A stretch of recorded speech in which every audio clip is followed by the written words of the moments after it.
Close your eyes and picture New York City in December 1835. The streets of Lower Manhattan were silent, covered in ice and snow. Horses' hooves slipped on frozen cobblestones, their breath rising like ghosts in the frigid air. The East River was locked in sheets of ice, its waters unusable, and the city itself seemed to hold its breath in the grip of winter. No one knew it then, but within hours, the proud financial heart of New York would glow like a furnace. On the night of December 16th, a spark ignited on Merchant Street. It was small, almost laughable at first, but the temperature outside was 17 below zero. The water mains were frozen. The city's defenses against fire, its pumps, hydrants, buckets, were useless. And that small spark became a monster. By dawn, Manhattan would look like a battlefield, its core reduced to ash and ice. This was the night New York nearly died. To understand the fire, you must understand New York in the 1830s. The city was not yet skyscrapers and avenues. It was a dense patchwork of wooden warehouses, narrow alleys, crooked lanes. Lower Manhattan was where the action was. Wall Street pulsed with the energy of trade, and Merchant Street brimmed with goods from across the world. Ships carried cotton, tea, sugar, and silk into the harbor. Warehouses overflowed with barrels of rum and stacks of imported fabrics. New York had exploded in growth. In just 3 decades, the population had quadrupled to nearly 270,000 souls.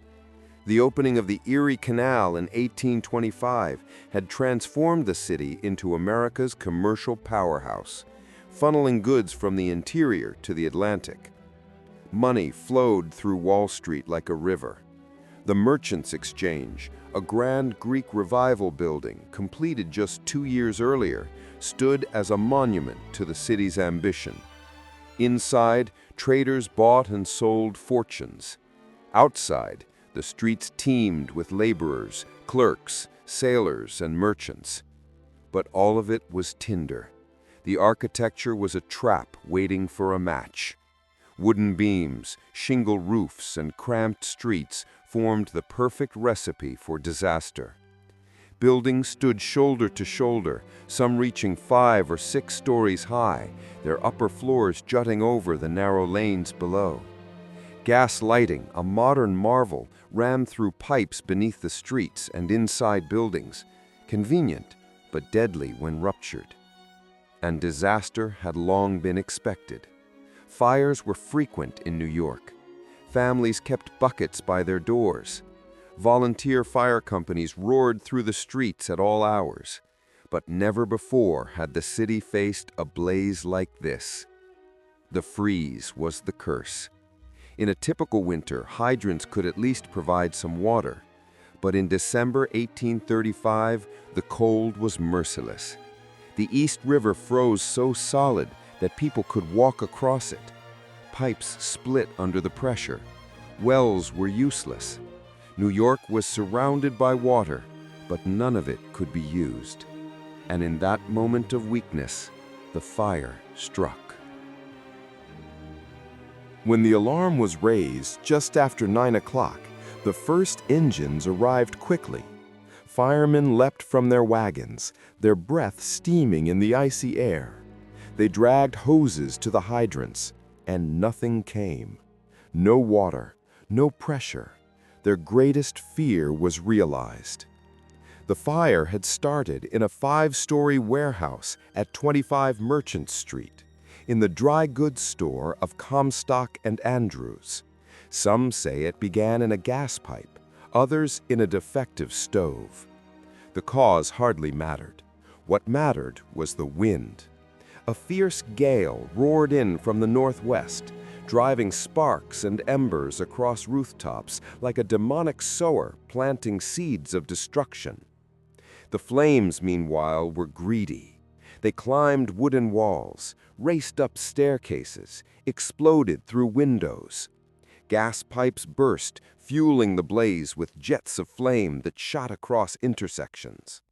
Merchants tried to save their stock, but sparks leapt across streets faster than they could react.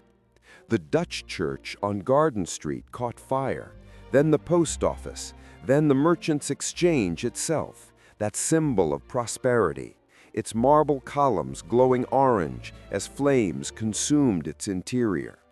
Within minutes, the fire was out of control. Imagine standing in Hanover Square that night. The sky above you glows crimson, the air thick with smoke. Barrels explode as the fire consumes liquor warehouses, sending fireballs rolling down the streets.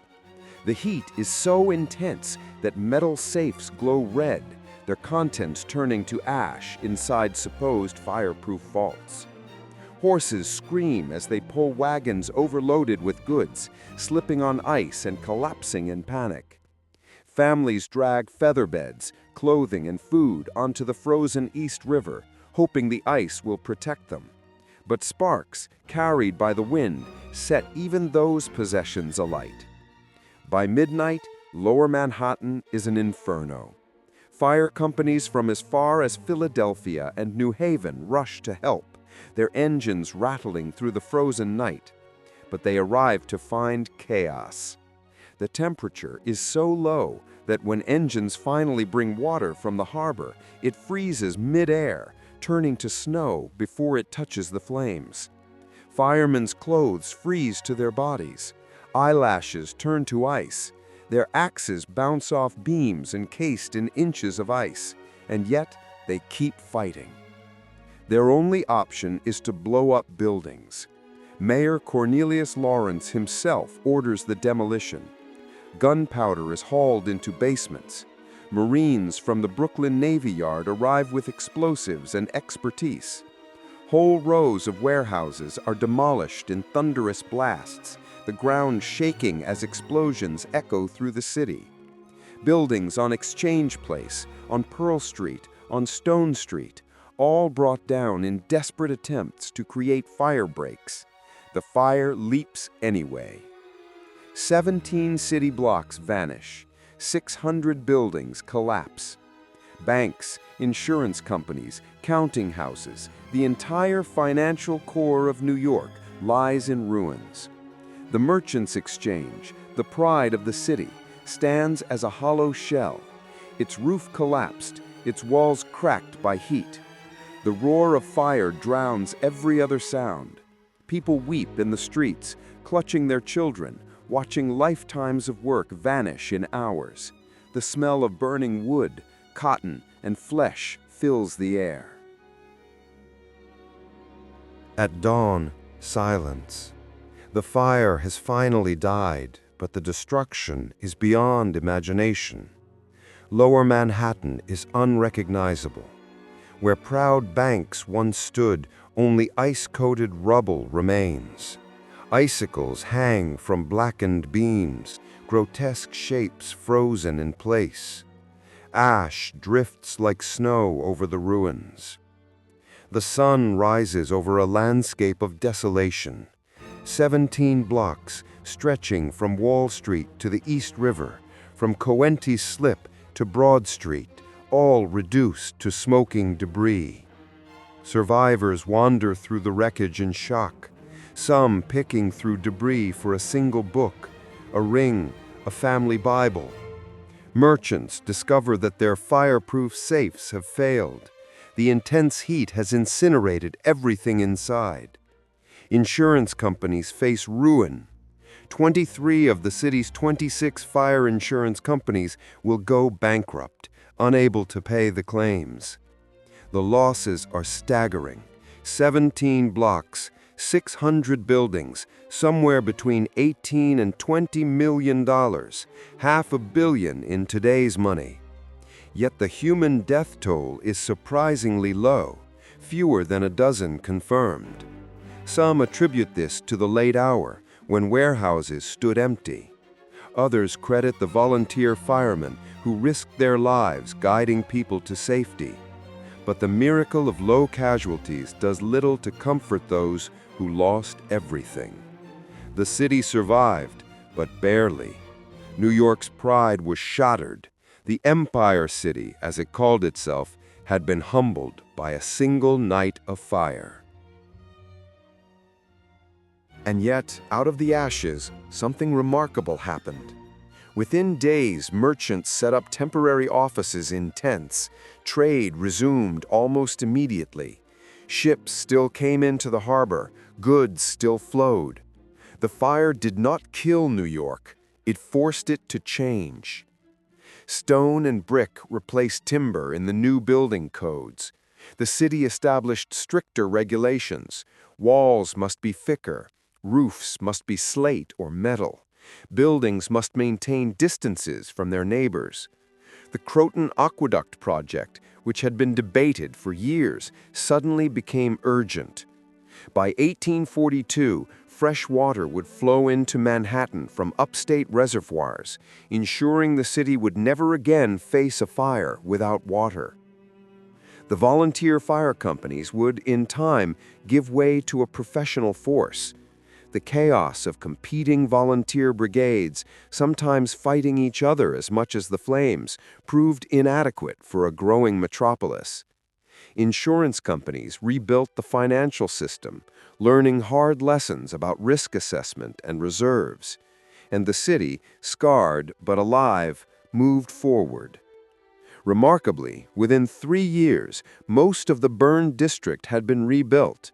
The new structures were grander, more substantial.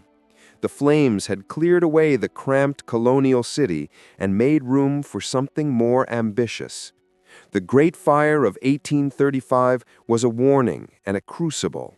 It showed New York its fragility, but also revealed its resilience. The city that burned in one night would rebuild stronger, taller, and more determined than before. The Great Fire is little remembered today, overshadowed by later disasters. But in 1835, it was the moment New York almost ceased to exist. It was a night of terror, of fire against ice, of courage against hopelessness. It was the night the financial capital of America nearly disappeared into smoke. But it was also the night that defined the spirit of New York, never giving up, never backing down, always rising again. Out of fire, a stronger city was born.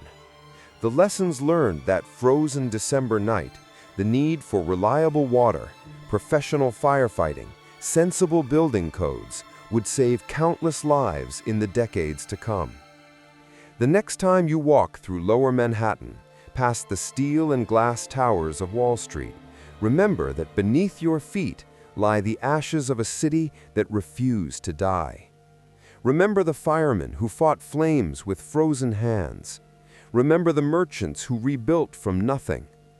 Remember the night New York burned and the dawn when it decided to rise again. Want to witness more moments when New York faced the impossible and survived? Hit that subscribe button and join us as we uncover the forgotten stories that built the greatest city in the world. Because every street corner in New York has a story, and some of them will leave you breathless.